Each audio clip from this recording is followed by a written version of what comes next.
Well, Harriet Tubman never actually freed the slaves. She just had the slaves go work for other white people. Y'all, we leaving right now. Harriet Tubman avait fait le tour des réseaux sociaux suite aux commentaires de Kanye West, le rappeur, qui avait dénoncé et critiqué le bilan du personnage historique Tubman lors de son premier événement depuis qu'il s'est déclaré candidat à l'élection présidentielle lors des élections générales de novembre, dans une tirade dont il a abordé des sujets liés à la religion, à l'avortement et au commerce international. Kanye West a affirmé que le chef d'orchestre du chemin de fer clandestin n'avait jamais réellement libéré les esclaves, elle les avait juste fait travailler pour d'autres blancs. Ces commentaires controversés ont depuis reçu des réactions négatives. Tubman était une figure clé du chemin de fer clandestin, un grand mouvement en Amérique du Nord composé de plusieurs personnes qui ont travaillé ensemble pour aider les esclaves à s'échapper de leurs ravisseurs. Une source a déclaré d'ailleurs qu'elle a effectué 19 voyages le long du chemin de fer pour libérer plus de 300 esclaves entre 1850 à 1860. Elle avait une prime de 40 000 $, donc 1,2 million de dollars en 2020, sur sa tête. En effet, Tubman a aidé à libérer des esclaves tout en risquant sa propre liberté, mais les chiffres mentionnés dans l'article, même répétés dans d'autres revues, sont exagérés, enveloppant la véritable histoire de Tubman et ses contributions significatives. Voici quelques mythes sur l'audacieuse abolitionniste qui allait devenir le nouveau visage du billet de 20 $.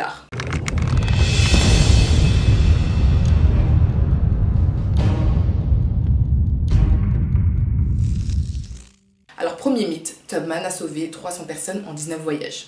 Alors, la biographie de Sarah Bradford a écrit que Tubman a libéré plus de 300 personnes en 19 voyages.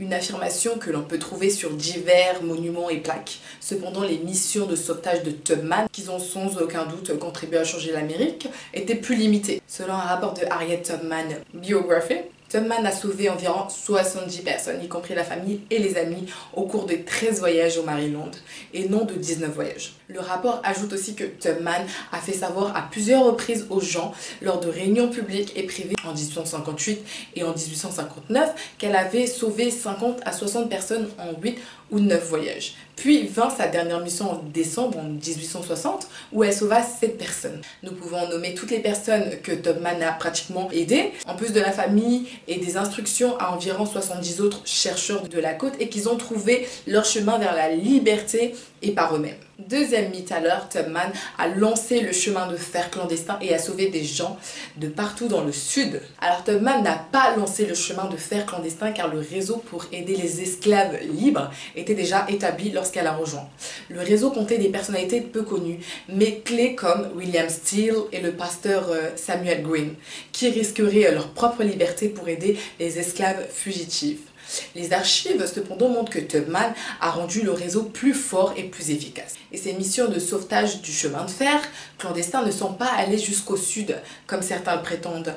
Le rapport de Harriet Tubman Biography qui dit qu'elle n'est revenue que dans le Maryland pour emmener sa famille et ses amis car elle se rendait dans d'autres endroits où elle ne connaissait pas les gens, où le paysage n'était pas sûr. Troisième mythe, alors Tubman a utilisé le code de la courte pointe pour suivre le chemin de fer clandestin.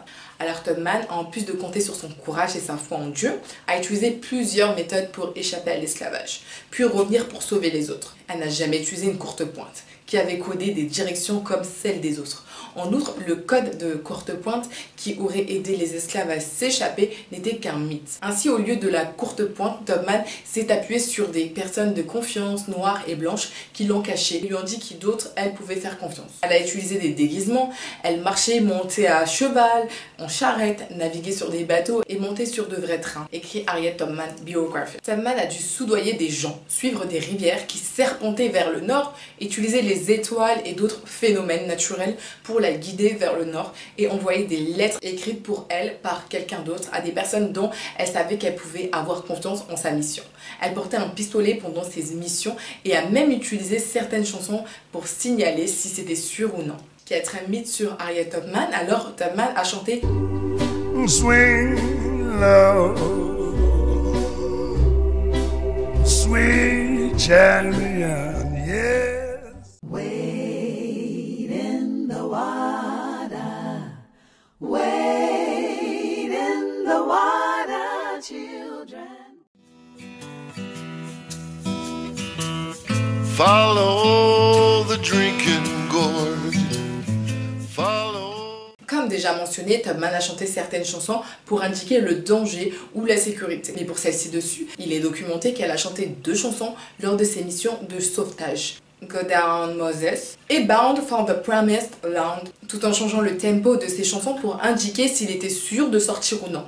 Alors la chanson Swing Low, Sweet Chariot a été écrite et composée après la guerre civile par un Indien d'Oklahoma et Tubman n'aurait pas connu cette chanson lors de ses missions Underground Railroad. De plus, c'est presque 100 ans après sa mission que la chanson Follow the Drinking Gourd a été écrite et interprétée pour la première fois par les Weathers en 1947. Cinquième mythe, Tubman avait une prime de $40 000 mort ou vif sur la tête. Alors ce chiffre a été constitué comme dans la publicité du 3 octobre 1849 pour le retour de Minchie et de ses frères. Leur maîtresse offrait $100 pour chacun d'eux s'ils étaient pris en dehors du Maryland. À l'époque, les propriétaires d'esclaves ne savaient pas que Tubman aidait et ordonnait aux gens de s'échapper. $40 000 équivaut à plusieurs millions de dollars aujourd'hui et pour cela, elle aurait été capturée et tous les journaux du Nation auraient posté cette publicité. Cette source, elle vient toujours de Harriet Tubman Biography. Alors, 6e mythe sur Tubman. Alors, Tubman était une vieille femme lors de ses missions de sauvetage. Alors, lorsque vous regardez divers monuments, présentations d'art et d'histoire, Tubman est souvent dépeinte comme une figure de grand-mère. Mais ce sont des photos qu'elle a prises tard dans sa vie. En fait, Tubman a échappé à l'esclavage à l'âge de 27 ans. Et pendant les années à secourir des gens avec le chemin de fer clandestin, sa publicité pour son retour en 1849 la décrivait comme d'une couleur châtain, belle apparence et environ 1,50 m de haut. 7e mythe sur Tubman. Alors le travail de Tubman Underground Railroad a été sa principale contribution. Tubman est bien connue pour conduire des dizaines d'esclaves à la liberté sur le chemin de fer clandestin. Cependant, elle a également joué un rôle important et pionnier dans la guerre civile. Elle est devenue la première femme de l'histoire des États-Unis à diriger une expédition militaire lorsqu'en 1863, elle a conduit des soldats avec le colonel James Montgomery pour attaquer les plantations de riz le long de la rivière en Caroline du Sud et a libéré de nombreux esclaves. N'oublions pas que Tubman était aussi un espion et un recruteur de l'armée de l'Union. Elle était l'une des plus grandes héroïnes de la guerre civile, a déclaré Thomas Bialet, auteur de Harriet Tubman, agent secret. Mais sa reconnaissance n'est venue que de nombreuses années après la guerre. Tubman n'a reçu sa pension qu'en 1899. Tubman a continué à se battre pour les droits civils et politiques des femmes et des minorités, ainsi que des personnes handicapées et âgées. Merci à tous d'avoir regardé ma vidéo. C'était Délinas et on se retrouve pour un prochain numéro.